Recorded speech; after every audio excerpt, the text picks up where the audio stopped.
What's up, everybody? Welcome to the Body Lock. It's your man, Ant Walker, here with Drake Riggs and Matt Wells, here to continue our discussions about UFC 259, the co-main event, the second title fight on the card. That is Amanda Nunes versus Megan Anderson for the women's featherweight strap.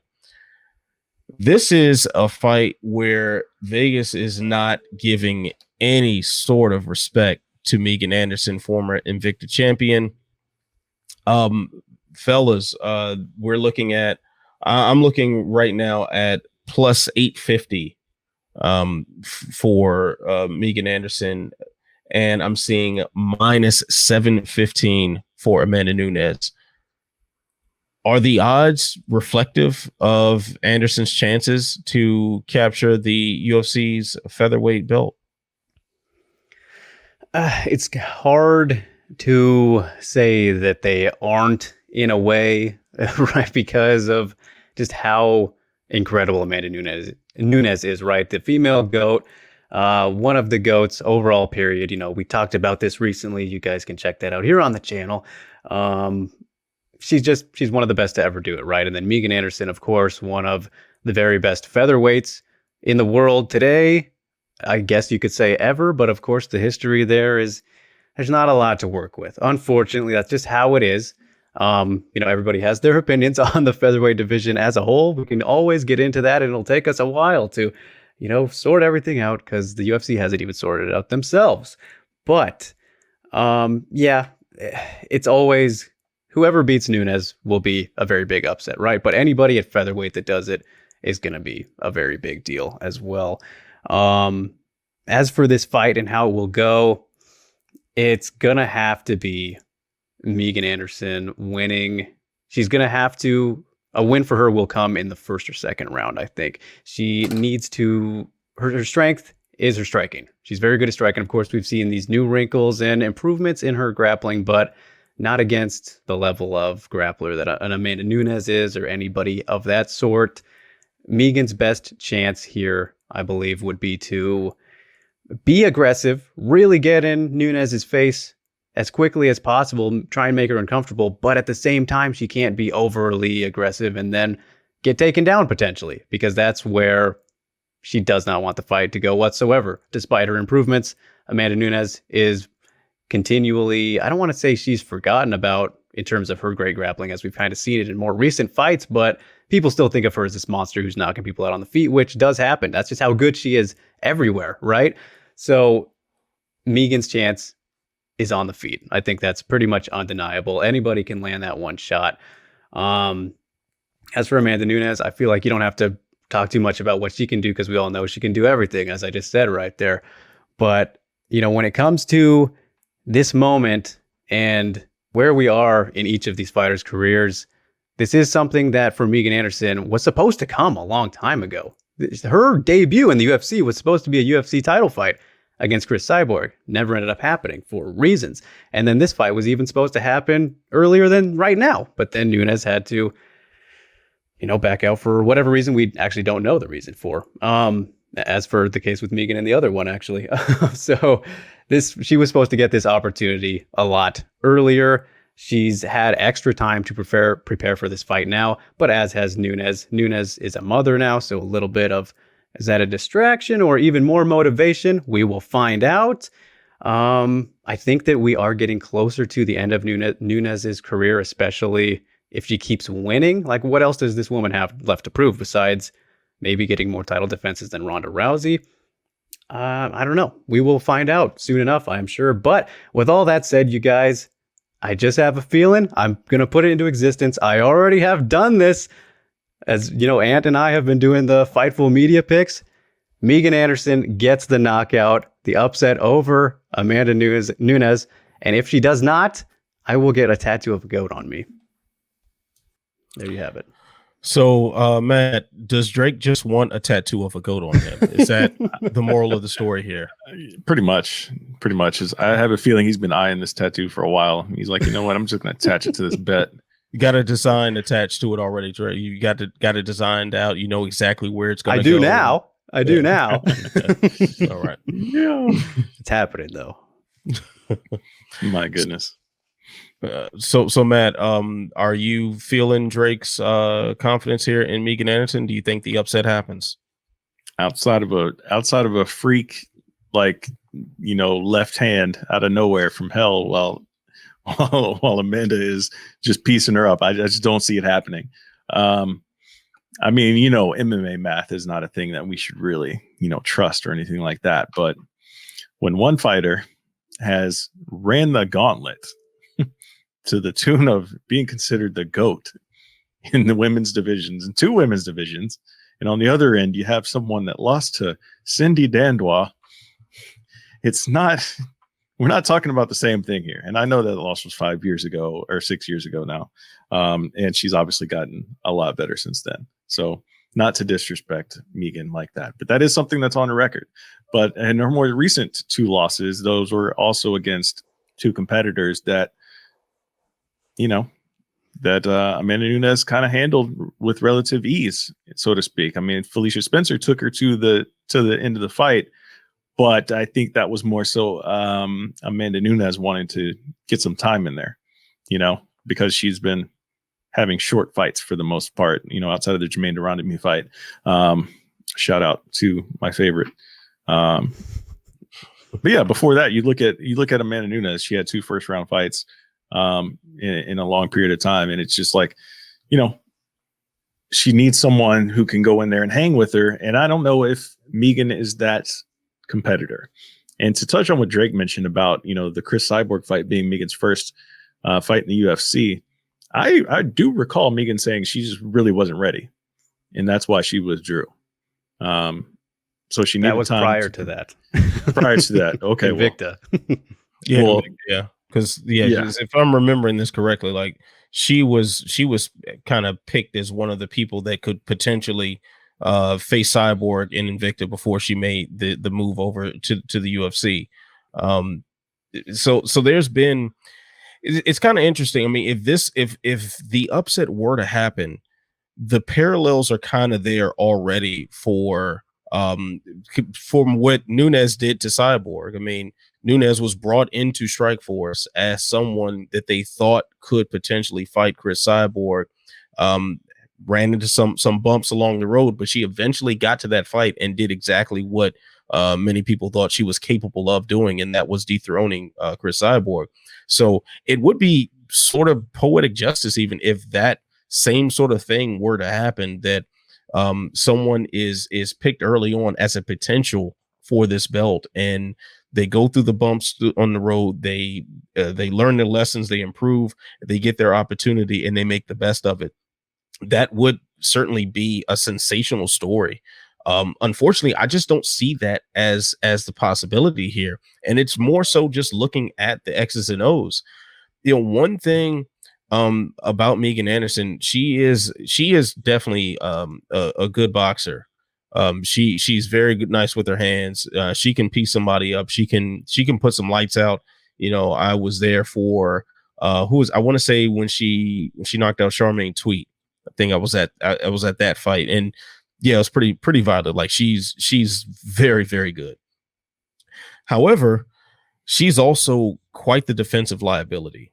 She is someone who takes way too many punches, and especially for someone who consistently has a reach advantage. I think this fight she'll have like a 3.5 inch reach advantage. She typically always has the height advantage. For someone who has that length, man, she gets touched up way too often. And with Amanda Nunes, you can't give away your chin like that. You just simply cannot. And even if Megan can take a shot, which she clearly can, because we haven't seen her unconscious on the octagon floor.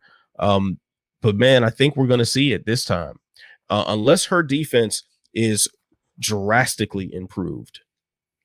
I think a couple of touches from Nunes and things are going to start getting a little wobbly for her. Also, too, her grappling, it can really fall prey to Nunes. I mean, like Drake said, we think about her as this knockout machine, but she's a black belt in Brazilian Jiu-Jitsu. I believe she's a black belt in Judo as well. We just saw her out wrestle GDR for the most part. she was on the ground with Felicia Spencer and handled everything she had with complete ease. The ground is not where Megan Anderson wants to go. And when you're going to be forced to stand up with such a devastating striker, and you can't really win this fight anywhere else, I think it's just a matter of time. It's really a matter of when Nunes wants to get out of there. And I imagine that she will be fired up and make a statement on this one. I'd be very surprised if this makes it out of the second round. Be very surprised. So, fellas, the next question I have for you is this. If Amanda Nunes wins, does the UFC's women's featherweight division go away? Oh boy. See, here's the featherweight talk I was telling you about. Here we go. So, we're very close. I think that we have to be very close to the end of this failed science experiment, because that is what the featherweight division ultimately has been. They essentially made it just for Cris Cyborg, and originally they were reluctant to do so. They made her fight at catch weights to try and get her down to 135. It has been it's already been come February 11th. So this month, February 11th, was the 4-year anniversary of the division existing, and it has never had more than 10 fighters in it, maybe 8 being generous at max. This has never been a full real division. And you know what? Out of those 8 to 10 fighters, whatever, how many of them were actually career featherweights? Exactly. No, they've been back and forth or what have you. Right. So right. So yeah, sorry, I didn't mean to step on your toes there. Just had to get that off. All good. Yeah, no. But if Amanda wins, division will end after Felicia fights Danielle Wolf, because that fight was made yesterday or whatever. That's going to happen in May, which is a little bit out there. Drag it on for as long as you can, UFC. But if Megan wins, then for sure it can last a little bit longer. You can do the rematch with Amanda. Why wouldn't you try to do that if you're the UFC from a business standpoint for our man Pat? And then depending on how that goes, let's say Amanda won that one, gets, the redemption. Of course, she's still going to be bantamweight champion, presumably, in all this time. You could milk it to a trilogy. Like, you can see how much farther it can go, but there's still a stopping point after so many fights that you can do between these two in a made-up rivalry, right? But after that, there's nothing. Danielle Wolf is not beating Felicia Spencer. I don't care what you got to say about that. There's no way in hell that happens. Of course, puncher's chance, good boxer, whatever, but there's just no options. The UFC needs to let this one go. Let them go to Bellator like they should have 2 years ago, maybe even, after the first year that this didn't start picking up steam. But I think that we can definitely see the end of the road finally in sight. And it won't be much longer, no matter who wins. I think that things are coming to an end. So Matt, I guess I'll wrap things up with this question to you. Do you think this is the last time we're going to see Amanda Nunes? She has been talking more openly about retirement, now a parent, and seems to be ecstatic in that role. Do you think now is the time for her to walk away with her face firmly etched on MMA's Mount Rushmore? I could see her walking away. I could also see her being like just kind of waiting in the shadows, after going out there and racking up this win as another huge favorite. I don't see the need for her to actually retire unless if she wants to completely detach herself from the sport, from training and everything like that, and just truly focus on just being a mom and doing whatever other interests she has outside, away from combat sports. I don't see why you would close the door on potential paydays against other opponents that may pop up. And, as we've kind of laid out in these videos, like, nobody's really touching her skill wise. So, unless if it's really just that much of a burden, I just don't really see it happening, especially with Nina Ansaroff getting back into action too. Like, she needs a training partner, like they train together all the time. So why not stay in shape? Why not stay ready for another big payday on a pay-per-view, similar to this one where there's 2 title fights, 3 title fights? It I just don't like it from a business side of things. And to also tag along with the featherweight division question, I think it stays around as long as Amanda stays around. You know, if she does say, you know, go out there, finish Megan Anderson, not even a scar on her, I think it stays open because, like you mentioned, Drake, if Danielle Wolf can somehow get past Felicia Spencer, she'll get thrown to the wolves. She will. Especially if she goes out there and finds a way to finish her. Like she will get thrown to the wolves at some point. And also, let's not forget the UFC's favorite title competitor outside of Frankie Edgar, Holly Holm, is currently on a 2-fight win streak, staring down the barrel of a third against Juliana Pena coming up as well. So that would be 3 in a row if she beats Pena after her loss to Amanda back in 2019. UFC needs a matchup. They would run it back, and you know they would. Because, hey, Holly Holm sells, apparently. So why not? Well, you know, I was planning on wrapping it with that, but another thought just popped in my head, fellas. Perhaps the names that will most affect the future prospects for Amanda Nunes, should she prove victorious on March the 6th, aren't even in the UFC right now.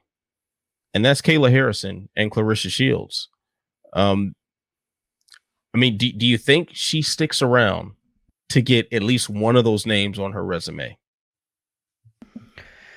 Well, the interesting thing about Kayla Harrison, right, is that they both train at ATT. So that's kind of the question mark in terms of whether they would fight each other or not.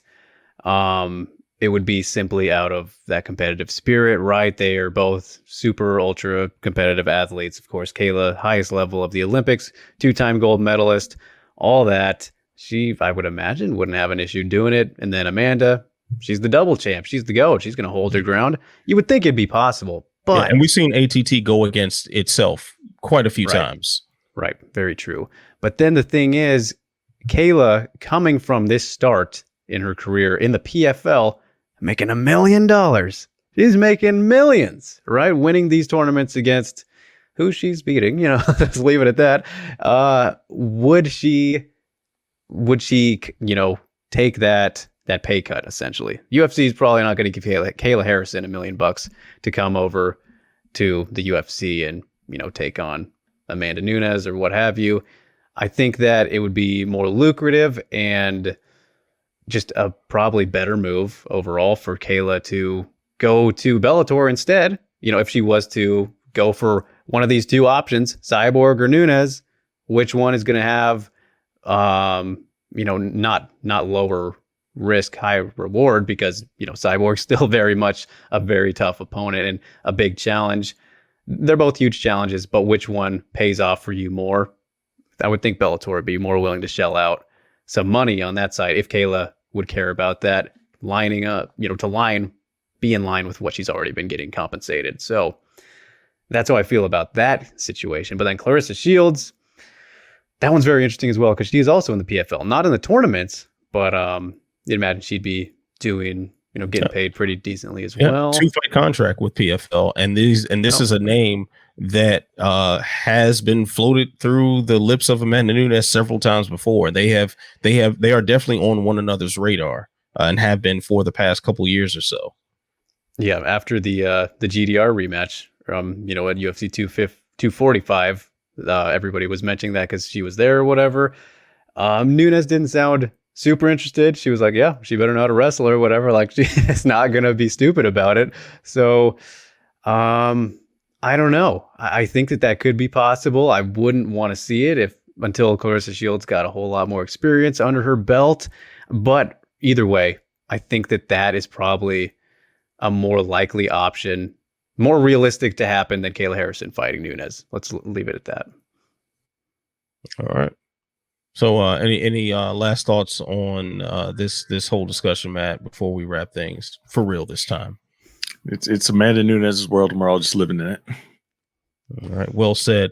So remember to like, subscribe, share, tell a friend to tell a friend, tell that friend to tell 10 more friends. I'm Matt Walker. He's Drake Riggs, and that's Matt Wells. See you when we see you. Peace.